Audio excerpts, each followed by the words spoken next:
Bismillahirrahmanirrahim. Assalamu alaikum. I hope all of you are fine. I'm your teacher Amna Ahmad and I welcome to all of you in my class. My dear students, आज हम एक new chapter start करने वाले हैं about acids, bases and salts. आज हम उसका whole introduction करेंगे कि इस चैप्टर में हम क्या नया सीखने वाले हैं. So let's see. Classify acids, bases and salts and give examples of each. Next is identify the physical properties of acids, bases and salts. Observe and write the uses of acids, bases and salts. इस SLO में इन SLO में हम देखेंगे कि acids, bases और salts क्या हैं और उनकी फिज़िकल प्रॉपर्टीज़ क्या हैं. किस तरह से हम देखेंगे कि डिफरेंट प्रॉपर्टीज़ से एसिड्स की हम जान सकते हैं कि वो ये जो सब्सटेंस है डैट इज़ एसिड. इसके अलावा एसिड की क्लासिफिकेशन देखेंगे कि स्ट्रॉन्ग एसिड क्या है और वो क्या इंडिकेशन देता है. कोई भी सॉल्यूशन जब हम उसे वाटर में डिज़ोल्व करते हैं तो किस इंडिकेशन से हम जानते हैं कि ये एक स्ट्रॉन्ग एसिड है.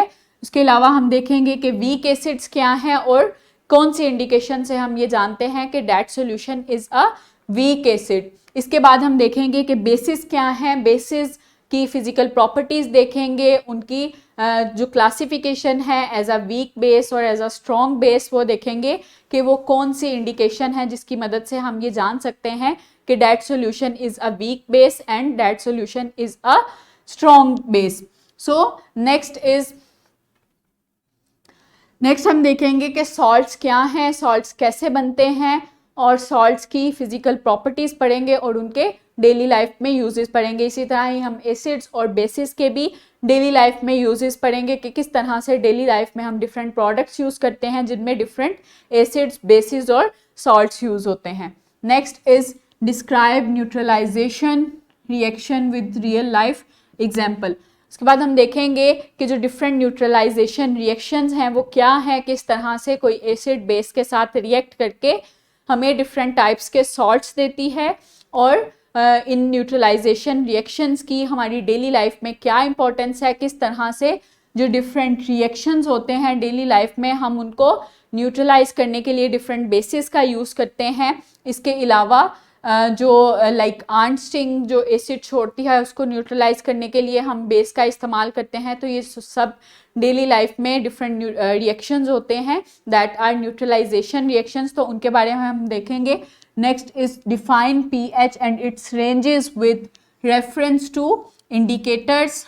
Interpret the pH scale and identify acids, bases and salts. Next हम देखेंगे कि इंडिकेटर्स क्या हैं. डिफरेंट एक्टिविटीज़ से हम डिफरेंट टाइप्स ऑफ इंडिकेटर्स का यूज़ करना सीखेंगे जो कि सिंथेटिक भी हैं और नेचुरल अकरिंग भी हैं. लाइक फिनॉल नेफ्थलीन जो है वो एक सिंथेटिक इंडिकेटर है और ये हमें हेल्प आउट करेगा कि किस तरह से ये देखने में हेल्प आउट करेगा कौन सा सॉल्यूशन जो है वो एसिड है और कौन सा सॉल्यूशन बेसिक है. उसके बाद हम नेचुरल अकरिंग जो इंडिकेटर्स हैं उनके बारे में जानेंगे और उनका यूज़ जानेंगे.